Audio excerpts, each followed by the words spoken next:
যে মা বাবা তার সন্তানের অধিকার আদায় করে না, এই সন্তান থেকে মা বাবা অধিকার পাওয়ার আশা করাটা স্বপ্ন ছাড়া আর কিছুই নয়। এজন্য আলোচনার শুরুতেই আপনাদেরকে ছোট্ট আকারে একটা ঘটনা বলেই আলোচনা শুরু করব, যে ঘটনার দ্বারা আপনাদের কাছে পরিষ্কার হবে যে মা বাবার পাওনার চেয়ে সন্তানের পাওনার গুরুত্ব বেশি। কারণ মা বাবা সন্তানের পাওনা আদায় করলে সন্তান অবশ্যই বড় হলে মা বাবার পাওনা আদায় করবে। মা বাবা সন্তানের সাথে যেমন আচরণ করবে, সন্তান বড় হলে ঠিক সেই আচরণ তার মা বাবার সাথে করবে। এবার যে মা বাবা ছোট অবস্থায় সন্তানের অধিকার আদায় করেনি, সন্তান বড় হলেও সে তার মা বাবার অধিকার আদায় করবে না, কারণ তুমি তার অধিকার আদায় করনি। তাই হযরত সাবেত বুনানী রহমতুল্লাহি আলাইহি লিখেন যে রাস্তার পাশে একটা বৃদ্ধ লোককে এক যুবক পিটাচ্ছে। চিন্তা করুন হে আমার ছাত্র ভাইয়েরা, একটা বৃদ্ধ লোক যাকে সবাই মহব্বত করে, যাকে সবাই ভালোবাসে, এবং বৃদ্ধ লোককে যুবক এবং ছোট ছোট বাচ্চারা সবাই না শ্রদ্ধা করে, সম্মান করে। রাস্তার পাশে দেখা যায় একটা যুবক একটা বৃদ্ধকে পিটাচ্ছে। দেখতে বিষয়টা বড় দৃষ্টিকটু, আর শুধু দৃষ্টিকটু নয়, এমন অবস্থা দেখলে কোনো যুবক এটাকে কখনো ছাড় দিবে না, বলবে হে যুবক, তুমি একটা বৃদ্ধ লোককে পিটাচ্ছ, তোমার মতো অভদ্র, তোমার মতো অশালীন যুবক এই সমাজে আর হতে পারে না। তাই যে যুবকটা বৃদ্ধ লোককে পিটাচ্ছে, এই দৃশ্য দেখে এলাকার কিছু যুবকেরা একত্রিত হলো। এলাকার কয়েকটা যুবক একত্রিত হইয়া ওই যুবকটাকে ধরল। এবার বলল, হে যুবক, তোমার এত দুঃসাহস, তুমি রাস্তার পাশে একটা বৃদ্ধ লোককে পিটাচ্ছ, তোমার মতো বেয়াদব, তোমার মতো অভদ্র আর কোনো যুবক হতে পারেনি। কাজেই যুবকেরা এই যুবককে কিছু শায়েস্তা করার জন্য, কিছু উত্তম মাধ্যম করার জন্য তারা যখন প্রস্তুতি নিল, এই অবস্থাতেই দেখা যায় বৃদ্ধ লোকটা উপস্থিত যুবকদেরকে সম্বোধন করে বলতে লাগলো, হে যুবকেরা একটু থামো, হে যুবকেরা একটু থামো, তোমরা এই যুবকটাকে মারিও না, তোমরা এই যুবকটাকে পিটাইও না, তোমরা ওই যুবকটাকে ছেড়ে দাও। আমি আজকে রাস্তার পাশে যে যুবকের কাছে আমি মার খাচ্ছি, পিটা খাচ্ছি, এটা আমার পাওনা। আর আমি যে যুবকের হাতে আজকে রাস্তার পাশে পিটা খাচ্ছি, মার খাচ্ছি, সে যুবক আমার পর কেউ নয়, সেই যুবকটা হলো আমার ঔরসজাত সন্তান। সেই যুবকটা পর কেউ নয়, এই যুবকটা হলো আমার ঔরসজাত সন্তান, সে আমার আপন সন্তান, আমি তার বাবা।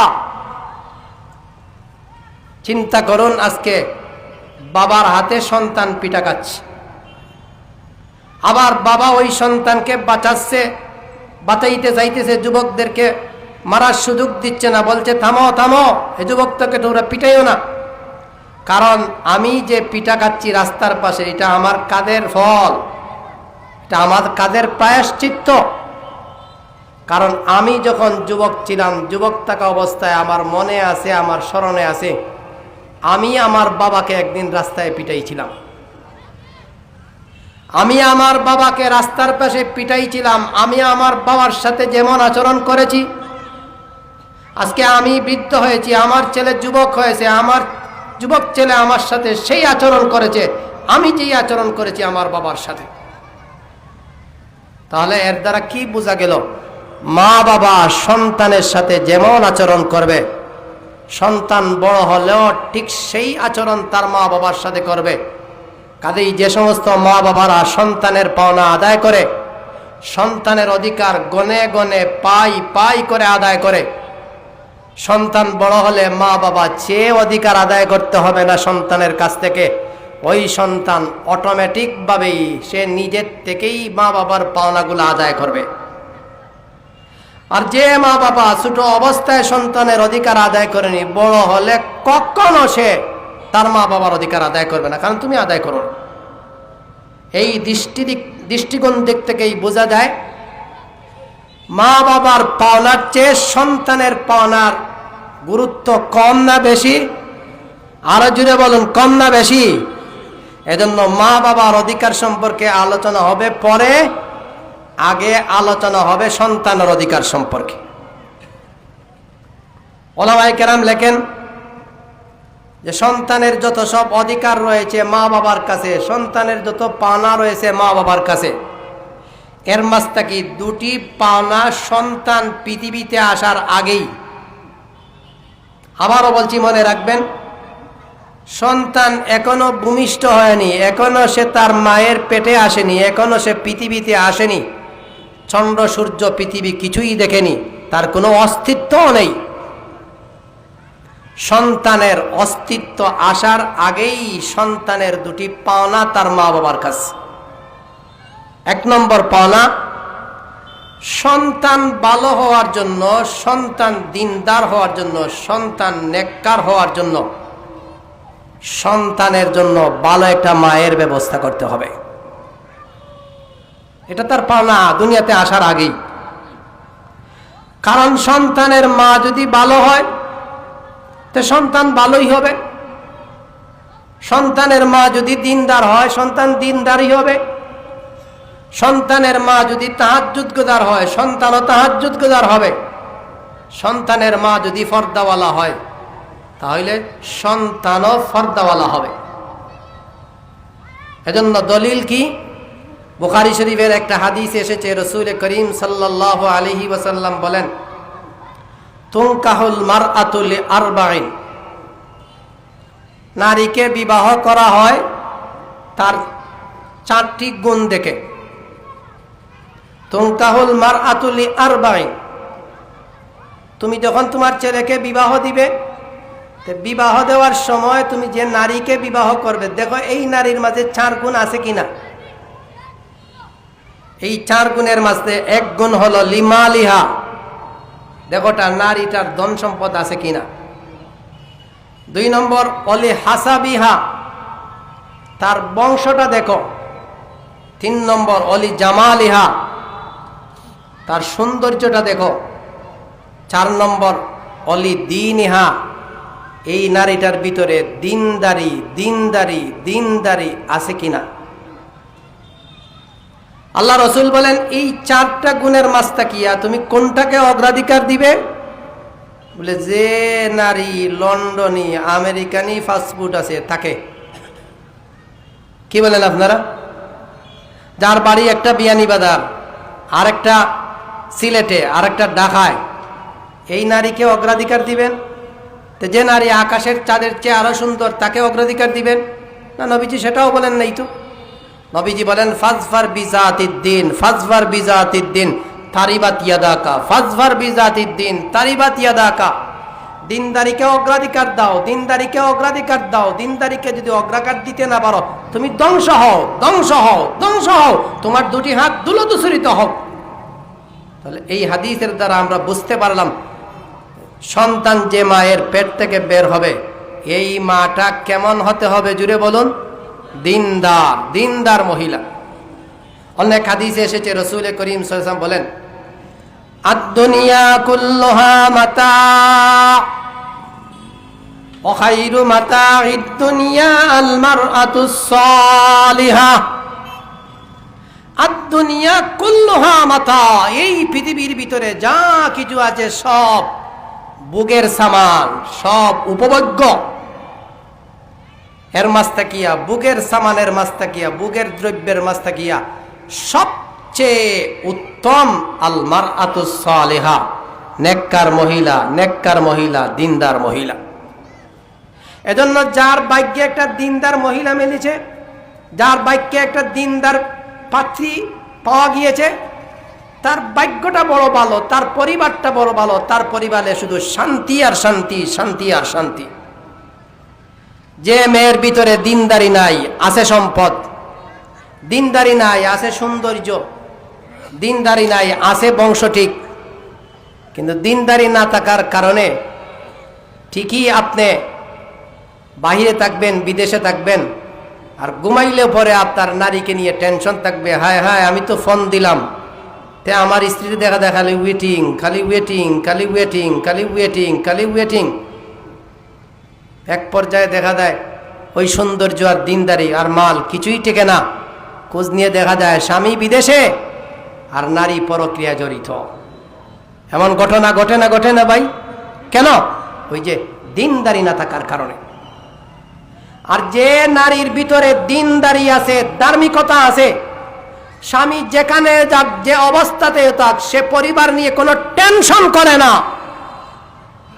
তার পরিবার নিয়ে তার কোনো পরেশানি নাই, কারণ তার বিশ্বাস তার নারী ধার্মিক, তার নারী দিনদার, তার নারী কখনো কোনো অবস্থাতেই কোনো পরপুরুষের সাথে ফোন করতে পারে না, কখনো কোনো পরপুরুষের সাথে বেপরদায় চলাফেরা করতে পারে না, কখনো কাউকে ঘরে ঢুকাইয়া আর সে ভাবি ভাবি বলবে আর আমার স্ত্রী এভাবে কথা বলবে, না না, এমনটা হতে পারে না। কারণ আমার স্ত্রীটা দিনদার, কারণ সে তো আমার বাইর সামনেও বের হয় না, কারণ সে আমার বাইরের সামনে বের হয় না। আমি আমার স্ত্রী দিনদার পেয়েছি, পর্দাশীলা নারী পেয়েছি। এজন্য সন্তান ভালো হওয়ার জন্য প্রথম সন্তানের যে অধিকার, সন্তানের জন্য ভালো একটা মায়ের ব্যবস্থা করা। কারণ যে মায়ের পেট ভালো, যে মেয়ের পেট ভালো, ওই পেট থেকে যে সন্তান আসবে ওই সন্তানটাও ভালো হবে। কারণ আমরা দেখেছি যে কোম্পানিটা ভালো, ওই কোম্পানির মালটাও ভালো। যে কোম্পানিটা যত উন্নত মানের, তার মালও তত উন্নত মানের। আর যে কোম্পানিটা যত নিম্নমানের হবে, তার মালও তত নিম্নমানের হবে। এজন্য দিনদার মহিলা যদি হয়, ওই দিনদার মহিলার ঘর থেকে যে সন্তান জন্মগ্রহণ করবে, ওই সন্তানটাও দিনদার হবে, আল্লাহওয়ালা হবে। ছোট্ট করে আপনাদেরকে শোনাই, সাইয়্যিদনা হযরত ইব্রাহিম আলাইহিস সালাতু ওয়াস সালাম, তার ছেলে কলিজার টুকরা হযরত ইসমাইল আলাইহিস সালাতু ওয়াস সালাম ওই মক্কাতে, বর্তমান যে মক্কা, সেখানে মরুভূমিতে তাকে নির্বাসন দিয়ে এসেছিলেন। বিবি সারা সহ ইসমাইল আলাইহিস সালাতু ওয়াস সালাম এক সময় বড় হইলেন, বিয়ে করলেন। বিয়ে করার পর একবার হযরত ইব্রাহিম আলাইহিস সালাম মক্কায় গেলেন। যাওয়ার পর ইসমাইল ইসলামের ছেলে, যে ছেলের পুত্রবধূ যিনি, ঘরে ঢুকলেন। ঢুকার পর জিজ্ঞেস করলেন, ইসমাইল কোথায়? তো পুত্রবধূ বলল, স্বামী তো একটু বাইরে গিয়েছেন। বলে, আমি হলাম ইসমাইলের আব্বা। তো পুত্রবধূকে জিজ্ঞেস করলেন, পুত্রবধূ আপনাদের দিনকাল কেমন যাচ্ছে? তো পুত্রবধূ বলল, আব্বা দিনকাল তো যাচ্ছে এমনই যে পান্তা ফুরাইলে নুন ফুরাইয়া যায়, নুন ফুরাইলে পান্তা ফুরাইয়া যায়, একটা আনলে আরেকটা শেষ, আরেকটা আনলে আরেকটাই শেষ, এভাবেই আমাদের দিন চলছে। ইব্রাহিম আলাইহিস সালাম বললেন, আমার ছেলে ইসমাইল আসার পর আমার সালাম দিও, আর আমার এই কথাটা পৌঁছিয়ে দিও যে আমি বলছি ঘরের চৌকাঠটা যেন সে পরিবর্তন করে। ইসমাইল ইসলাম যখন ঘরে আসলেন, আসার পর যখন বিবি বললেন যে এরকম একটা বৃদ্ধ লোক এসেছে, আপনার আব্বা পরিচয় দিয়েছে, আপনাকে সালাম দিয়েছে। তো ইসমাইল ইসলাম বললেন তার স্ত্রীকে, এরপর আমার আব্বা কি বলেছেন? উনি তো আমার আব্বা। আপনার আব্বা বলছেন ঘরের চৌকাঠটা পরিবর্তন করার জন্য। ইসমাইল আলাইহিস সালাতু ওয়াস সালাম বললেন, গাঠটি বাঁধো, আমার মা আমার বাবা বলছেন তোমাকে পরিবর্তন করার জন্য, তোমাকে পরিবর্তন করার জন্য, চলো তোমাকে তোমার বাপের বাড়ি দিয়ে আসি। ইসমাইল ইসলাম তার মেয়েকে, তার বিবিকে বাপের বাড়ি দিয়ে আসলেন। ইসমাইল ইসলাম আরেক বিয়ে করলেন। এরপর হযরত ইব্রাহিম ইসলাম দেখতে গেলেন, সেদিনও ইসমাইল ঘরে নেই, ইসমাইল আলাইহিস সালাতু ওয়াস সালাম ঘরের বাহিরে। তো জিজ্ঞেস করলেন, আপনার স্বামী কোথায়? তো পুত্রবধূ বললেন, আমার স্বামী বাহিরে গিয়েছেন। বলে, আপনাদের দিনকাল কেমন যাচ্ছে? তো পুত্রবধূ বলছে, আব্বা আমাদের দিনকাল বড়ই ভালো যাচ্ছে, আল্লাহ যে অবস্থাতেই রাখছেন সে অবস্থাতেই আমরা সন্তুষ্ট আছি। ইব্রাহিম আলাইহিস সালাম বললেন, পুত্রবধূ শোনো, আমার ছেলে ইসমাইল আসার পরে তাকে আমার সালাম দিবা, আর বলবা আমি বলছি ঘরের চৌকাঠটা যেন সে পরিবর্তন না করে, কারণ তার ভিতরে দিনদারি আছে না নাই। এজন্য অভিজ্ঞতার আলোকে, বাস্তবতার আলোকে বলতে চাই, আমাদের আকাবির বুজুর্গানে দিন যারা দুনিয়া থেকে বিদায় নিয়েছেন, এই সমস্ত আকাবির বুজুর্গানে দিনের ইতিহাস তালাশ করলে, তাদের জীবন ইতিহাস পড়লে যতটুকু জানা যায় যে এরা এক একজন বড় বড় অলি হয়েছিলেন, বড় বড় বুজুর্গ হয়েছিলেন, বড় বড় পীর হয়েছিলেন। এরা যে মায়ের পেট থেকে এসেছিলেন, এই সমস্ত মায়েরা ছিল বড়ই আল্লাহওয়ালা, বড়ই দিনদার, বড়ই তাহাজ্জুদ গুজার, বড়ই পর্দাশীলা। ছোট্ট করে একটা ঘটনা আপনাদেরকে বলি।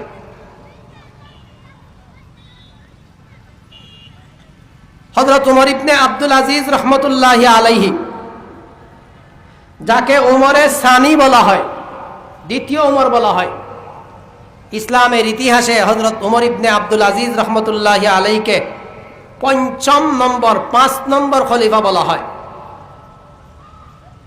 উমর ইবনে আব্দুল আজিজ রহমতুল্লাহি আলাইহি তার শাসন আমলে তিনি জনগণের উপর এমন একটা সুশাসন কায়েম করেছিলেন, যে সুশাসনের কারণে, যে ইনসাফের কারণে তার শাসন আমলে জনগণের ভিতরে তো ইনসাফ ছিলই তো ছিল, ইনসাফ ছিলই তো ছিল, সুবিচার ছিলই তো ছিল। এমনকি তার শাসন আমলে পশু জানোয়ারের ভিতরেও ইনসাফের একটা প্রভাব পড়েছিল, ইনসাফের তো একটা প্রভাব পড়েছিল। লেখা আছে হযরত উমর ইবনে আব্দুল আজিজ রহমতুল্লাহি আলাইহির জীবনীতে,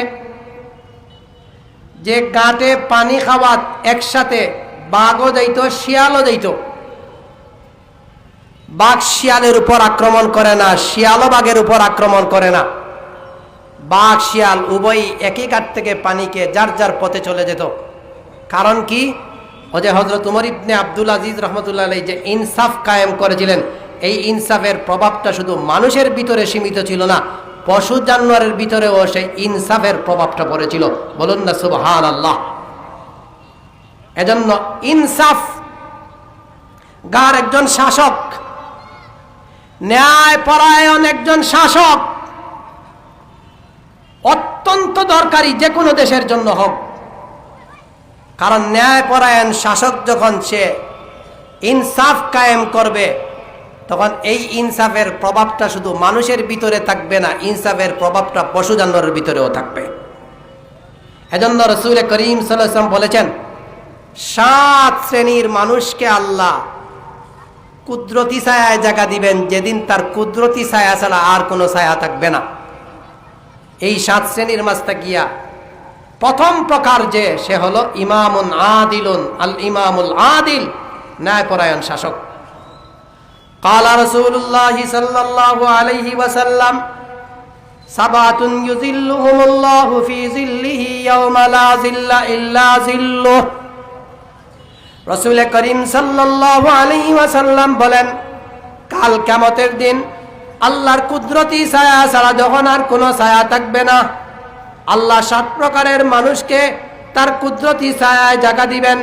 এর মাঝে কিয়া 1 নম্বর আল ইমামুল আদিল, ন্যায়পরায়ণ শাসক। জানি না আমাদের বাংলাদেশের ভাগ্যে ন্যায়পরায়ণ শাসক আছে কি নাই। কারণ আমি এবং আমার মতো যারা, আপনারা জন্মের পর থেকেই দেখছেন বাংলাদেশ যারা শাসন করছে, বাংলাদেশ শাসন করতে করতে বাংলাদেশকে উন্নয়নের জোয়ারে ভাসাইছে। জন্মের পর থেকেই দেখছি নারী নারী নারী নারী। অথচ রাসূল করিম সাল্লাল্লাহু আলাইহি ওয়াসাল্লাম বলেন, লাই ইউফলিহা কওমুন ওয়াল্লাহু আমরাহুম ইমরাতান। এ জাতি কিছুতেই সফল কাম হতে পারে না, এ জাতি কিছুতেই সফল কাম হবে না, এ জাতি কিছুতেই সফল কাম হবে না যে জাতি তার নেতৃত্বের বাগডোর নারীর হাতে দিয়েছে, নারীকেই প্রধানমন্ত্রী বানিয়েছে, এই জাতি কখনো সফল কাম হতে পারে না, সফল কাম হতে পারে না, সফল কাম হতে পারে না। যার জ্বলন্ত দৃষ্টান্ত বাংলাদেশ। কথা ঠিক না বেঠিক ভাই? তার জ্বলন্ত দৃষ্টান্ত বাংলাদেশ। কারণ বাংলাদেশে নারীরা থাকার কারণে বাংলাদেশের কি উন্নয়ন হয়েছে। আজ মাথা পিছু দেখবেন আপনারা 1 লাখের চেয়েও বেশি মাথা পিছু ঋণ আছে। এটা কি উন্নয়নের জোয়ার? মোটেও উন্নয়নের জোয়ার নয়। এজন্য আমরা চাই আগামী বাংলাদেশের রাষ্ট্রীয় ক্ষমতায় কোনো নারী যেন আর ফিরে না আসে। আমরা একজন পুরুষ শাসক চাই, আর এই পুরুষ শাসকটা যেন ন্যায়পরায়ণ শাসক হোক। আপনারা চান কি না চান? আমরা চাই বাংলাদেশের গদিতে যেন আর কোনো নারী যেন ফিরে না আসে, অন্ততপক্ষে একটা পুরুষ ফিরে আসুক। আর যেই পুরুষ হবে ন্যায় বিচারক, যেই পুরুষ হবে ইনসাফগার, যার দ্বারা বাংলাদেশে যেন সুবিচার কায়েম হয়। অন্ততপক্ষে আমি আমার ক্ষুদ্র বিবেচনায় বলছি, বাংলাদেশের সিংহাসনে এমন একজন শাসক দেখতে চাই যে শাসকটা হবে পুরুষ, আর রাষ্ট্রীয়ভাবে মৌলিকভাবে যেন সে 4টি কাজ রাষ্ট্রীয়ভাবে করতে পারে। 1 নম্বর, রাষ্ট্রীয়ভাবে যেন নামাজ কায়েম করতে পারে। 2 নম্বর, রাষ্ট্রীয়ভাবে যেন যাকাত আদায়ের ব্যবস্থা করতে পারে। 3 নম্বর, রাষ্ট্রীয়ভাবে যেন সৎ কাজের আদেশ করতে পারে। 4র্থ নম্বর, রাষ্ট্রীয়ভাবে মন্দ কাজে যেন বাধা দিতে পারে। এমন একজন সরকার, এমন একজন ইনসাফ রাষ্ট্রনায়ক আমরা চাই না?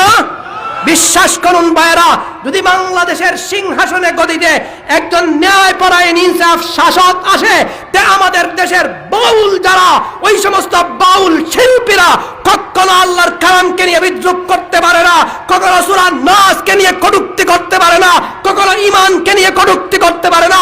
ওই সমস্ত বাউল নারী শিল্পীরা কখনো নামাজকে নিয়ে, কখনো রোজাকে নিয়ে কটূক্তি করতে পারে না। যদি ন্যায়পরায়ণ একজন শাসক থাকে, তাহলে অবশ্যই এদেরকে ফাঁসি কাস্টে ঝুলাবে।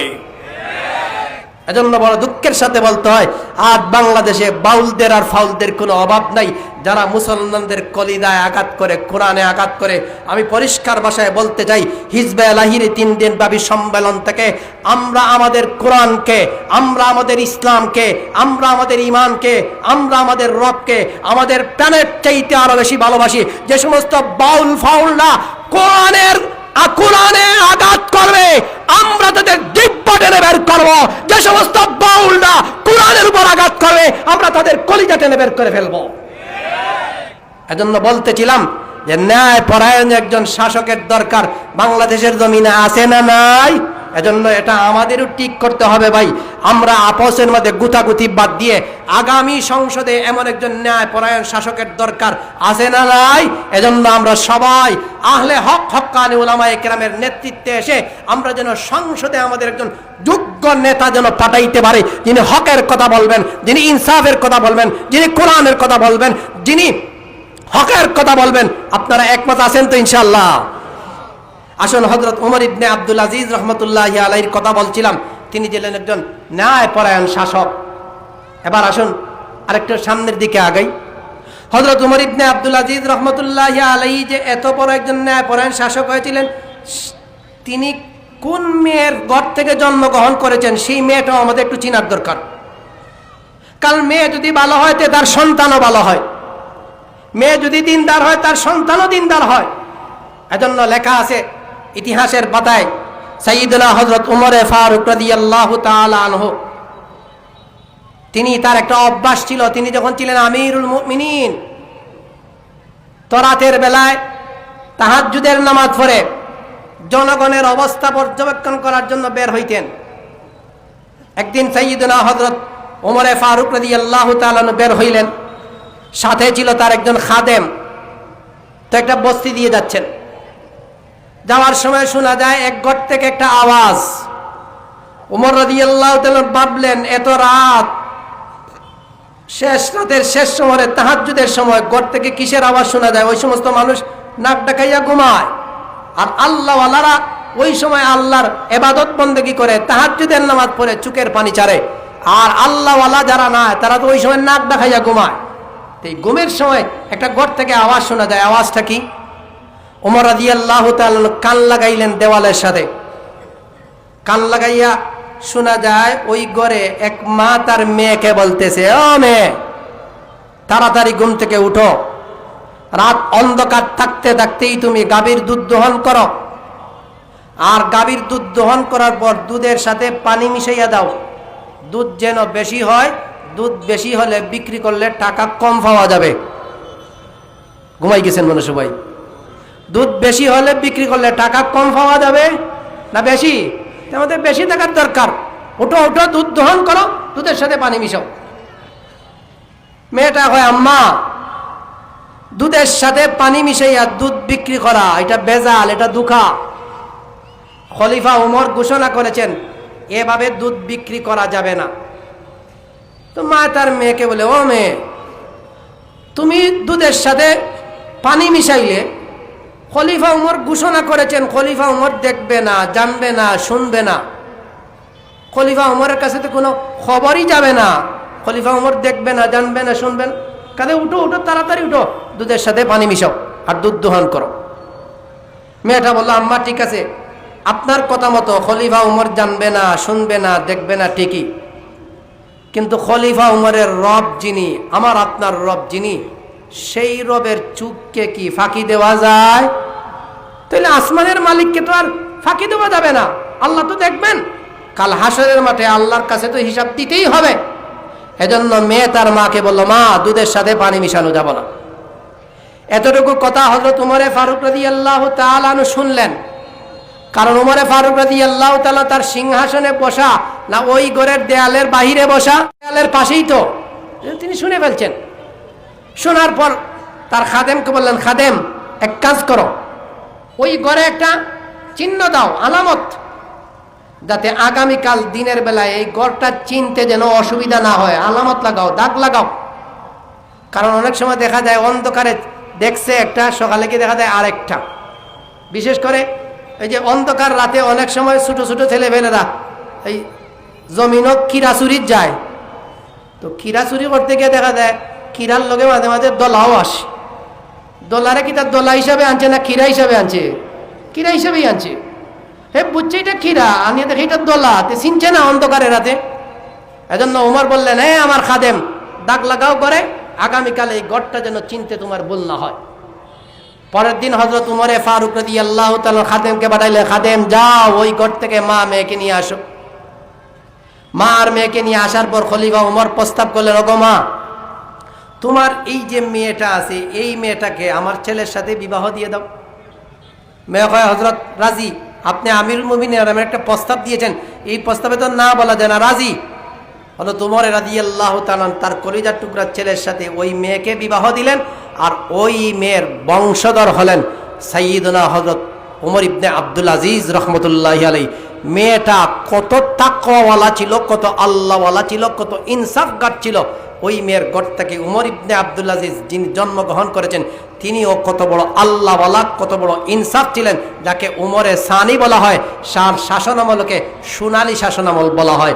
বলতেছিলাম, মা যদি ভালো হয় তে সন্তানও ভালো, আর মা যদি খারাপ হয় তে সন্তানও গেলে একটা কথা। মুহতারাম হাজিরিন, দ্বিতীয় ছেলের যেটা পাওনা হইল, সন্তানের দ্বিতীয় যে পাওনা মা বাবার কাছে, সেটা হলো স্বামী স্ত্রী উভয়ে যখন পরিণয় সূত্রে আবদ্ধ হলো, বিবাহতে আবদ্ধ হলো, আবদ্ধ হওয়ার পর তাদের বিশেষ সম্পর্ক যখন কায়েম হয়, যে বিশেষ সম্পর্ক কায়েমের দ্বারা বাচ্চা মায়ের পেটে আসে, এই বিশেষ সম্পর্ক কায়েমের আগে আল্লাহর কাছে দোয়া আছে। এই দোয়ার মাধ্যমে যদি বিশেষ সম্পর্কটা কায়েম হয়, আশা করা যায় এর দ্বারা যে ফসল আসবে, এর দ্বারা যে সন্তান আসবে, সেই সন্তান শয়তানও কোনো ক্ষতি করতে পারবে না। আর এই সন্তানটা দিনদার হবে, আল্লাহওয়ালা হবে।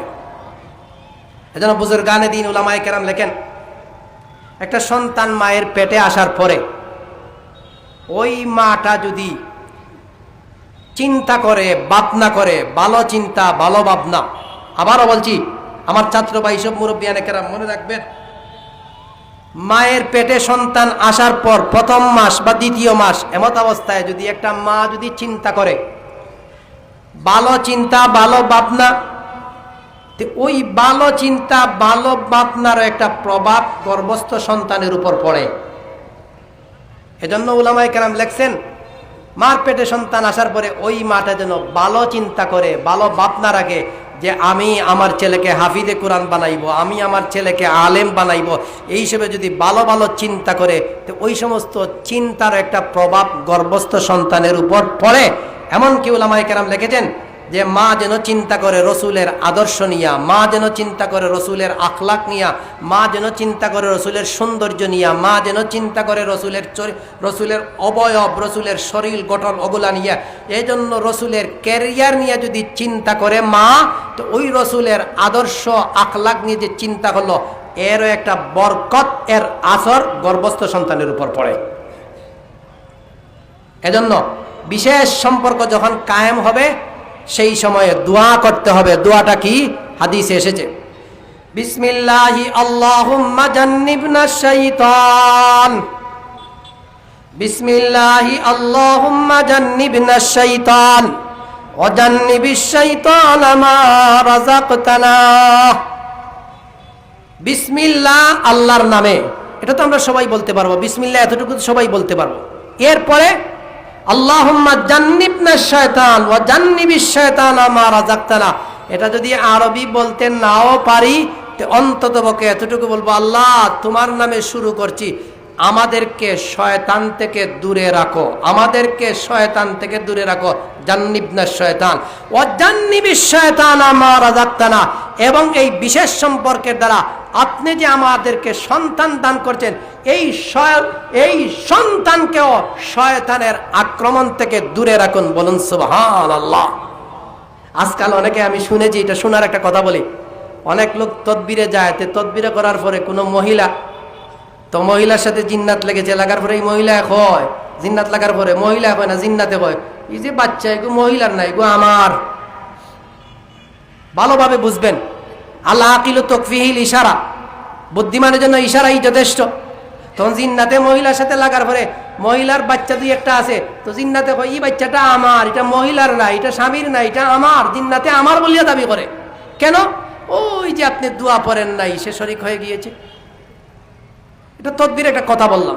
এজন্য এই দোয়াটা সন্তান দুনিয়াতে আসার আগেই আমার আপনার জন্য বিশেষ সম্পর্কের সময় এই দোয়াটা পড়া বড় ভালো, এই দোয়াটা পড়া দরকার। এটা শিশুর একটা অধিকার, তাহলে আপনার শিশু সন্তানের অধিকার থেকে বেঁচে থাকবে। রাসূল বলেন, এই দোয়া পরে যদি আপনি বিশেষ সম্পর্ক কায়েম করেন, আর এরপরে যদি আল্লাহ আপনাকে কোনো সন্তান দান করেন, লাম ইয়াজুরহু শয়তান, শয়তান তার কোনো ক্ষতি করতে পারবে না।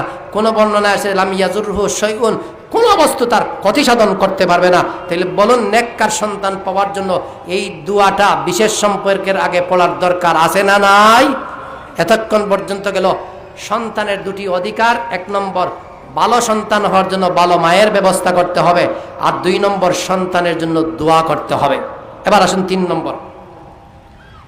যখন সন্তান পৃথিবীতে আসলো মা বাবার মাধ্যমে, ওই সন্তান পৃথিবীতে আসার পর মায়ের পেট থেকে জন্মগ্রহণ করার পরপরই তার প্রথম অধিকার হলো তার একটা সুন্দর করে ফটো তুলে আর ফেসবুকে পোস্ট করা, যে আমি এই প্রথম বাবা হলাম।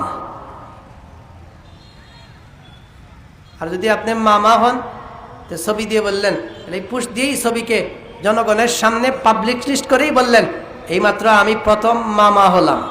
এটাই হলো সন্তানের প্রথম অধিকার। জন্মের পর কি বলেন, এটাই কি প্রথম অধিকার? হায় হায়, বড় আফসোসের সাথে বলতে হয়, সন্তানটা দুনিয়াতে আসছে, মা এখনো কেবিনে আছে, আর এর আগে দেখা যায় না আদানের কোনো খবর, না একামতের কোনো খবর নাই। আদান একামতের ফেসবুকে post, London, America, Bangladesh, France, Japan, যে যেখানে আছে আত্মীয় স্বজন সবাই দেখে বলেছে যে অমুকের ঘরে একটা সন্তান জন্ম হয়েছে। বড় দুঃখ লাগে, বড় আফসোস লাগে। এটা কোনো অধিকার নয় ভাই, এটা সন্তানের অধিকারকে ক্ষুণ্ণ করা। এই গত কয়েকদিন আগে আমার কাছে একজন গিয়েছে, হুজুর সন্তান জন্মের পর বড় ভালো ছিল, আর এখন দেখা যায় কুচ্ছু খায় না, ডিট লাগিয়েছে, নজর লাগিয়েছে, বয়স মাত্র 10 দিন হয়েছে। তো কেন এইভাবে হয়? ওই যে ফেসবুকে আমরা পোস্ট করি, জনগণ তো দেখে, সবার চোখ কি আর সমান? আল আইন হক্কন, বদনজরও আছে। আপনি এই সন্তানের ক্ষতিটা করলেন ফেসবুকে পোস্ট করে, এত জুসাল আপনি কোত্থেকে আসলেন? সন্তানের অধিকারটা আপনি ফেসবুকে পোস্ট করবেন? এজন্য সন্তান ভূমিষ্ঠ হওয়ার পর সর্বপ্রথম তার অধিকার হলো আজান দেওয়া, আজান দেওয়া, আজান দেওয়া। কি দেওয়া ভাই? হযরত আবু রাফে রাদিয়াল্লাহু তাআলা আনহু থেকে একটা হাদিস এসেছে, রাসূল কইছেন, বলেন আবু রাফে বলেন, রাআইতু রাসূলুল্লাহি সাল্লাল্লাহু আলাইহি ওয়াসাল্লাম আযানা ফি উযুনিল হাসান ইবনে আলী হিনা ওয়ালাদাতহু ফাতিমা বিসসালাত। সমতর এটা আবু দাউদ শরীফে এসেছে। হযরত আবু রাফে বা উবাইদুল্লাহ ইবনে রাফে থেকে বর্ণিত, তিনি বলেন রাআইতু রাসূলুল্লাহি সাল্লাল্লাহু আলাইহি ওয়াসাল্লাম, আমি আল্লাহর রাসূলকে দেখেছি। তিনি বলেন আমি আল্লাহর রাসূলকে নিজের চোখে দেখেছি। আযানা ফি উযুনিল হাসান ইবনে আলী, হাসান ইবনে আলী, আলীর ছেলে হাসানের জন্মের পর নবীর নাতি, নবীর নাতির জন্মের পর নবীজি আজান দিয়েছেন। হিনা ওয়ালাদাতহু ফাতিমা, ফাতেমা যখন তাকে প্রসব করলো, বিসসালাত, নামাজের আযানের ন্যায় আযান, নামাজের আযানের ন্যায়।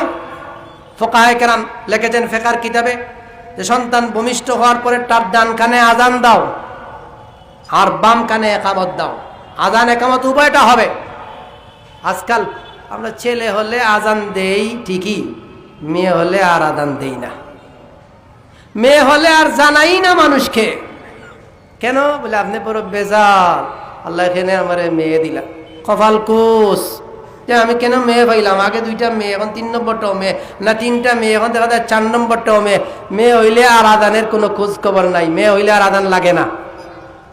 কি করেন আপনারা? মেয়ে হইলে আযান লাগে না? লাগে। তো এই যে মেয়ে হইলে আপনি বেজার হন, আপনার কপাল কুস হয়। আপনি যদি 1000 না বলেন, আল্লাহ বলেন যে মেয়ে হওয়ার পরে অনেক লোক তাদের চেহারা কালো হয়ে যায়। কোরআনে আল্লাহ বলছেন, ইদা বুশিরা আহাদুহুম বিল উনসা যাল্লা ওয়াজহুহু মুসওয়াদ্দান ওয়া হুয়া কাযীম। কাউকে যদি সংবাদ দেওয়া হয় তোমার ঘরে একটা মেয়ে সন্তান জন্ম নিয়েছে, তার কপাল কুস, তার চেহারা কুস, চাওয়াও যায় না। আযান ইকামত তো দূরের কথা। অথচ রাসূল বলেন ছেলে হলেও আযান দাও, মেয়ে হলেও আযান দাও। আযান হবে ডান কানে আর বাম কানে হবে ইকামত। বড় দুঃখের সাথে বলতে হয়, আফসোস লাগে, আজকাল আমি নিজে এমন ঘটনা পেয়েছি যে সন্তানের জন্ম হয়েছে ক্লিনিকে, বাড়িতে আসার পর 1 সপ্তাহ অতিবাহিত হয়েছে, এখনো ছেলের কানে আযান শোনানো হয়নি, সন্তানের কানে আযান শোনানো হয়নি। 1 সপ্তাহ অতিবাহিত হয়েছে, পুরো 1 সপ্তাহ চলে গেছে। কিসের দিনদারি আমাদের? কেমনে এই সন্তান মা বাবার অধিকার আদায় করবে? এই সন্তান বড় হলে মাকে মারবে, এই সন্তান বড় হলে বাবাকে পিটবে। কেন? কারণ তুমি তার অধিকার আদায় করো নাই। আযান ইকামতের শব্দগুলো শোনানোর দরকার ছিল, তুমি ওই শব্দগুলো শোনাও নাই। অথচ আযান ইকামতের শব্দগুলো শোনাইলে কি হবে? প্রথম যে 4 শব্দ আল্লাহু আকবার, আল্লাহু আকবার, আল্লাহু আকবার, আল্লাহু আকবার, এই 4 শব্দের ভিতরে রয়েছে আল্লাহ বড়, আল্লাহ বড়, আল্লাহ বড়। পরের শব্দে রয়েছে যে লা ইলাহা ইল্লাল্লাহ, শাহাদাতের কথা রয়েছে, লা ইলাহা ইল্লাল্লাহ তাওহীদের কথা রয়েছে, ও আশহাদু আন্না মুহাম্মাদুর রাসূলুল্লাহ, সেখানে শাহাদাতের কথা রয়েছে। পরের শব্দে হাইয়া আলা সালাহ, আসো আসো নামাজের দিকে, হাইয়া আলাল ফালাহ, ফালাহ, আসো কামিয়াবির দিকে, কল্যাণের দিকে, আল্লাহু আকবার, আল্লাহু আকবার, লা ইলাহা ইল্লাল্লাহ। এই কথাগুলা তার কানে দিয়ে, কান দিয়ে, সন্তানের কান দিয়ে ভিতরে ঢুকানোর মানেই হইল তার অন্তরে ঈমান ইসলামের বীজ বপন করা। আবারও বলছি, মনে রাখবেন, সন্তানের কানে আযান দেওয়ার অর্থই হইল এই আযানের মাধ্যমে সন্তানের অন্তরে ঈমানের বীজ বপন করা, ইসলামের বীজ বপন করা হয়। আপনি বুঝবেন হুজুর এ তো আর আযানের শব্দগুলো বুঝেই না, সে তো অবুঝ, তারে আর এই শব্দগুলো শুনাইলেই কি লাভ আর কি ক্ষতি আছে না নাই? আমাদের দেশে অনেক নাস্তিকেরা বলে এরে আযান শুনাইলে কি হবে, এ আযানের শব্দগুলো শুনলেই কি আসে যায়, এ তো অবুঝ, এ তো কিছুই বুঝে না, শব্দগুলো শুনাইলে তো কি আসে যায়। অনেক লোক এমন আছে না নাই? না ভাই, এই শব্দগুলা শোনানোর ভিতরেই সন্তানের ভিতরে জন্মের পর পর আল্লাহর তাওহীদের প্রতি, রাসূলের রিসালাতের প্রতি, আল্লাহ যে বড়, এই বড়ত্বের প্রতি এক কথায় তার অন্তরে ঈমানের বীজ বপন করা হয়। ঈমানের বীজ বপন করা হয়, ঈমানের চারা রোপণ করা হয়। ওই চারা থেকে গাছ হয়, ওই গাছ থেকে এক পর্যায়ে গাছ পরিপূর্ণ হয়, গাছ থেকে পরে ফসল ধরে। যদিও আপনার বুঝে আসুক না আসুক, রাসূলের নির্দেশ আপনি তাকে আযান ইকামতের শব্দগুলো শোনাইতে হবে। আমি বিষয়টা বোঝার জন্য এভাবেই বলে থাকি প্রায় সময়। আজকাল তো সবজির বাজার চলছে, সবজি অনেক বড় বড় কদু, বড় বড় লাউ নিয়ে ব্যবসায়ীরা বাজারে আসে। আচ্ছা, এই যে বড় একটা লাউ দেখছেন যার দাম 100 টাকা, আগে ছিল, এখনো 100 টাকা আছে বড় বড়। এই লাউটা যখন বাজারে নিয়ে আসলো, লাউটা আসার আগে যখন তার বীজ বপন করা হয়, মাটির উপরে ছিল বীজটা না নিচে? জি, মাটির নিচে দেখা যায়। এই বীজটা যখন মাটির নিচে দিল, মাটির নিচেটা দেখা যায়? দেখা যায় না, এটা তো দেখা যায় না। তাই বলে যদি কেউ বলে না বীজটা তো দেখা যায় না, তো এটা কি আসে যায়? বোকা, পাগল। কারণ এই বীজটা মাটির নিচে কিছুদিন